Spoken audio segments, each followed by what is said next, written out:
What's up, everybody? Welcome back to Play by Play with Jay. I'm your girl, Jordan, aka Jay, and thank you for tuning in to episode 7. Remember to like, share, and subscribe, and turn on those post notifications so you don't miss anything that I have coming out. So let's get right into it. And you guys know I've said it before. She's not a baseball girl. I don't think she'll ever be a baseball girl, but she's going to try. And actually, I have an episode coming out in a couple of weeks. So I'm going to sit down with some really good friends of mine. We're going to talk all things baseball. They're going to try and teach me some stuff. We might even catch a game live for you guys. So I'm super excited about that. But let's get right into it for what I can provide, right? Texas Tech, their baseball team, they're actually really good, right? They won the College World Series in 2014, 2016, 2018, and 2019. So went back to back, so they know what they're doing when it comes to hitting the baseball, I guess. But one of their players, Kurt Wilson, actually, I was trying to see if I can see his number. But yeah, Kurt Wilson. Now, I've said that my baseball knowledge is very baseline, so when I'm getting ready to get into, I can actually get into it. So yeah, so they're and actually, let me backtrack. Something about baseball, I guess maybe my friends can help break down to me because I'm into sports where you play one opponent one night, somebody completely different the next night, somebody completely different the next night, right? You might see that first opponent maybe in like another month or two maybe, but you don't see them back to back unless it's in the playoffs, right? Talking about basketball for that regard, or for football, you know, you'll see your divisional opponent twice a year, and you might see them again in the playoffs depending on how the seeding and everything falls, but you generally don't like play the same teams like back to back to back to back. In baseball, I guess the way that their games work is that, you know, so the Nationals might play the Yankees for like 3 straight games, like Friday, Saturday, Sunday. That's when they're gonna play the Yankees. I don't understand that concept, but I guess it makes sense. And maybe like I said, my friends can help me make sense of that and why that's important in baseball. And I don't know, but. So Texas Tech was playing Texas. Texas is actually ranked number 3 in the country right now. And their player, Kurt Wilson on Texas Tech, the first game, he stole home to help them win. But he was on third base at the time. So you know in the baseball diamond, you got your first base, you got your second base, you got your third base, and you got home, right? So he stole third, came on home, won the game. In the clip, he legit, like, you know how sometimes people can steal a base and you might kind of like see him? The cameraman wasn't even focused on Kurt. Kurt just randomly runs into the frame, and they're like, oh, wow, safe. You know, Texas Tech won the game. Left to right. He steals the bag. Wow. He steals home. Kurt Wilson, while Nixon was on the mound looking down, has stolen home to win the ball game. So I think that's just knowing the sport that you're playing, right? Knowing your role, like, I feel like when we play kickball and with stuff with kids, and they'll be like, oh, watch the steals, and like we jokingly say that when we're playing like, you know, kid games or playing baseball or softball leisurely. But when these actual athletes are playing this game, I'm pretty sure like in their mind they're like, dang, I'm trying to steal, bet, let's go do it. And in this regard, he did it. Then the next day, right, he hit a grand slam to beat Texas. Now, I actually did know this prior to talking about this segment. So a grand slam is when you have all bases loaded, someone on first, someone on second, someone on third, and the person at home plate hits a home run. So that way you get 4 scores, and that's the most that you can accrue on a baseball hit, if I'm correct. And that's kind of tough. Like, imagine all bases are loaded. You know, I didn't know what inning it was, but you know, everybody's watching, right, trying to see what you're gonna do next. And you hit a homer? Hit it well. This one may be out of the ballpark. Campbell gives chase. It's a grand slam. Walk-off grand slam for Kurt Wilson. And the Red Raiders have rallied to win this one over the Longhorns and take game 2. Kurt Wilson is the hero for a second night in a row here. And y'all win the game off the grand slam? So just a crazy 2-game winning ending for Texas Tech baseball. It's kind of tough, actually. So then let's get into some quick basketball. Kyrie Irving is now allowed to play. Well, actually, the New York State mandate has changed. So I believe that now if you're not vaccinated, you're allowed to play at home games. So that was the big thing all year long, that New York was one of the only states that was saying that if you were not vaccinated, that you could not play at home games. You could only play at away games. So I think this impacted Kyrie Irving. I think Aaron Judge, who plays for the Yankees, isn't vaccinated. And so it impacted a couple teams in New York, a couple players, big name players at that. And it's interesting, not to make these things too political, and like trying to persuade people to do whatever or make specific choices. However, if New York State said, hey, this is our mandate, these are our rules, every state is run by a specific body of people, then I think that the state should have been allowed to keep their mandates the same. I don't know, it's a slippery slope, because on one hand you could say, okay, the world is changing, it's seemingly somewhat safer, so they say, blah blah blah, the state was going to open back up regardless. Or you could say that the state was pressured by the Nets and the Yankees, and I don't know if the Knicks had any players that weren't vaccinated. I don't think so. But they are probably getting pressured by, not just the front offices, but probably, fan base. I could only imagine saying like, hey, you need to let Kyrie play. You need to let Aaron Judge play. And blah, blah, blah, blah, blah, blah. I don't know. I get it from a safety standpoint. Absolutely. But at the same time, if you're letting them go to away games, why can't they play home? Because if they're still practicing around these players and having it, face-to-face interactions, maskless, I don't see the difference in like being home versus being away. So to that point, I do get it, like why, but a state is gonna do it. Like, if rules are rules, right? Like, you can't just say like, oh, I don't like the rules, because okay, you don't like the rules. Them's the rules though. So I guess everybody's happy now that Kyrie's back to playing. A lot of people were saying that it's just more of a my body, my choice type of thing, which is true. Like, it is your body, your choice. I don't think anybody should be forced to do anything or make any decision that they don't think is right. However, if you're just out here being like, oh, I need to do my own research, all right, Kyrie. Kyrie also said that the world was flat, the earth was flat, so there's like not too many things that he says where I actively listen to it. Like, most times, like Kyrie said that he doesn't feel like he should have to talk to the media. Kyrie, what do you mean? That's literally part of your job. Like, that's literally part of the job description. They might not have it in writing that like talking to the media, but Kyrie went to Duke. Shut up, stop it. If anybody knows about like media coverage, you went to one of the biggest basketball programs in the country. One of the most successful basketball programs in the country. And you can't handle you can't handle the media now asking you specific questions. The media's job is to be the villain. I hope everybody knows that. Like, these reporters, like, there are some reporters that people love and like, gravitate towards and want to answer their questions. That's because they ask soft questions or ask questions that aren't going to get too personal. Like, people probably think that the reporters who talk to like Russell Westbrook or like, I don't know, like Russell Westbrook, let me just go him because he's getting scrutinized the most right now. People probably think that those reporters are mean or this or that. They're just doing their job. If they don't ask the questions, we're asking the questions. We're sitting at home saying, Russ, how can the Lakers start winning? What can you do to help contribute for the Lakers to start winning? We're sitting at home asking these questions. Why can't the reporters ask them? Right? That's literally what their job is. Now, I'm not saying you gotta,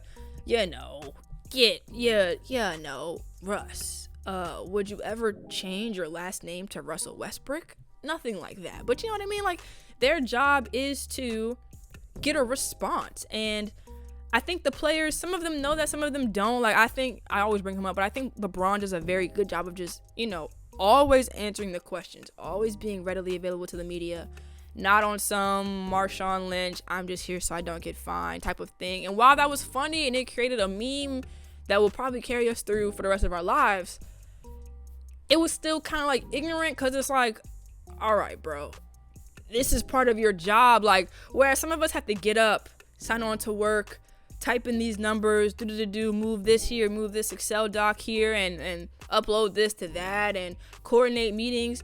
All that stuff is a part of our job, but it might not have been exactly in our job description. Y'all job is to go out there and play your sport but you also have extra duties and responsibilities that come with it. And that sometimes they act like such divas. So going all the way back to Kyrie being able to play, I don't really care personally. Like, I was good with or without seeing Kyrie playing. I don't think the Nets are even going to be in the finals this year. So him playing or not playing didn't matter to me. I think it's going to be the Bucks or the Celtics. Now, the Celtics are the number 1 seed, and they earned it. Like, they got it out the mud, earned it. They went through those early, if you remember, they went through those early season woes. Jaylen Brown and Jason Tatum had to have a meeting with each other and saying, hey, is this what we want? Is this going to work? They both drafted us at the same time. This is our team. Let's figure it out, or let's pivot. They said, boom, we're going to figure it out. And now the number 1 seed. So, I mean, it's working. So I'm excited to see if Kyrie can actually contribute to the Nets. However, I don't think it's really going to be as impactful as everybody has been pretending it was going to be since the James Harden, Kyrie Irving, Kevin Durant forming happened. I thought they joined in Brooklyn to win championships, but not a near championship has been won since the team was formed. I know James Harden is gone now, but people will argue that the 2 best players are still there. So I'm trying to figure out what's up. Okay. Going on to, well, since I talked about Duke, let's keep talking about Duke. Duke versus UNC for the men's Final Four. This is the first time that we've ever seen Duke UNC in the Final Four, which is insane. All right. Duke has their own legacy. UNC has their own legacy. And to think that we've never seen these 2 elite and historically riddled teams play each other on one of the biggest stages in college basketball is remarkable. But of course, we're getting it in Coach K's last year. I don't know. If you watched my episode prior to, I definitely said that I didn't believe in Duke because I watched, specific games during the year where they folded. UNC beat Duke in Duke earlier this year. So a lot of people are like, oh, UNC's going to get it. UNC's going to take it. I don't know. I've been thinking this whole time that Duke was going to ruin Coach K's last, farewell tour. I don't know. But Duke looks really good right now. But also, so does UNC. So if I had to pick personally, I'm probably going to say Duke just because it's Coach K's last game, right? Coach K's last game, going out with a bang, going to the championship in his last year would be remarkable. And I just think Duke is going to get back for what UNC did in the regular season. Plain and simple. That's just my prediction. So I'm excited, though. I can't believe, I was talking to my friends about it. We were like, we can't believe that we've never seen Duke UNC in the Final Four in history. Shout out to Coach K. And I went to Maryland. We don't like Duke. We've never liked Duke. That's stemming all the way back to our beef in the ACC. I only like Coach K. There are specific Duke players who I like. Like, I love Jason Tatum.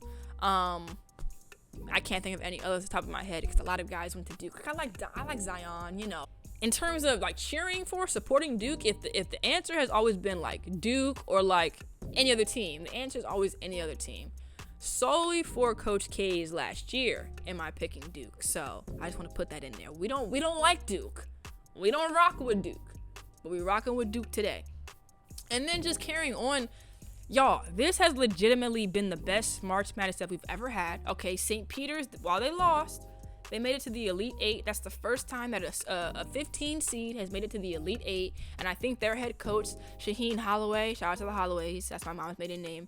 I think Shaheen Holloway is going to sign with Seton Hall, which is also in Jersey, right? I know St. Peter's is in Jersey City. I think Seton Hall is also in New Jersey. I don't know, though. I don't know how I feel about that because I don't know how long he was the St. Peter's head coach.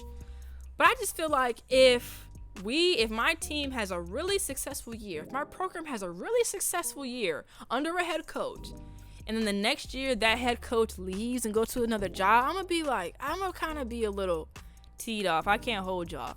Just because, why you jumping ship? You wasn't all this before.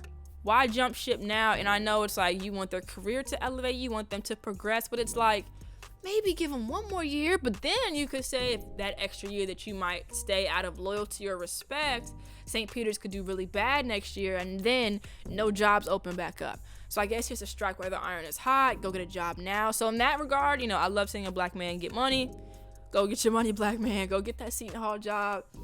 Seton Hall, I want to say they were in the play-in games this year for the tournament, and they didn't make it. And so they weren't even in the tournament this year. Usually they are, at least in the round of 64 at least. So hopefully he can get the team back to March Madness. I don't know. We'll see. But the men's and the women's, all the games, like the women's, we've had so much. Granted, where the women's bracket is kind of formulating how some people might have predicted. The games, though, like the content, the high level of basketball play. UConn versus NC State the other night had a double overtime. In the tournament, you don't see that. That is a rarity. Maybe in the regular season, but in the tournament, nah. Usually, one OT, you can call it right there, right? Of course, the men's March Madness, all the number 1 seeds who've been taken down. Gonzaga, you got Baylor. Kansas almost lost.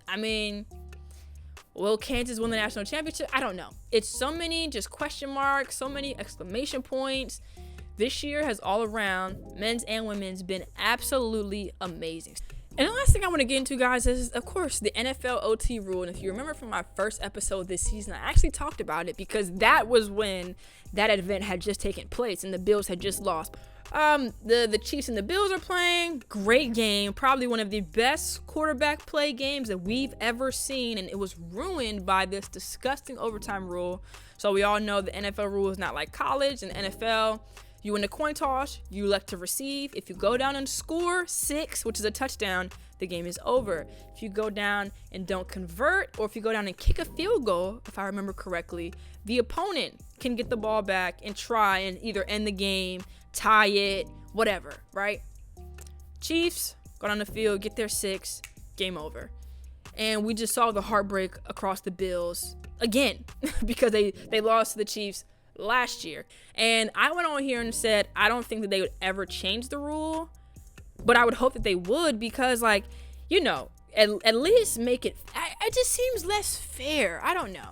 Like, if I can go down and get a touchdown like that, who's to say that the other opponent can't come down and get another touchdown as well, right? And then make this a really interesting game and we have a battle in our hands. But now they changed the rule. Both opponents will have a chance at possession. So hopefully we can see a Josh Allen, Chiefs rematch. Hopefully Josh Allen can get his revenge. That's what I really want. I want the Bills to get their revenge on the Chiefs. I really want that to happen. And yeah, I'm excited about the rule change. I am. Not that the Cowboys will ever be involved because we don't ever, play in games that matter. What more do you want from me? Oh my God. But for all the teams that were impacted by this rule, and I don't think it was just the Bills. I think that it's happened before, right? But I think just because a bigger stage. Well, let me backtrack. It's happened a million times before. It's happened so many times where you'd be like, dang, if they could have got the ball, they could have, he should have, could have, would have, whatever. And who's to say if the Bills would have gone to the AFC Championship game, would the Bengals have gone to the Super Bowl? Well, we don't know because the AFC Championship game also went to OT. So, it's going to be interesting, but I'm just glad that they made that rule change, giving everybody a fair shot.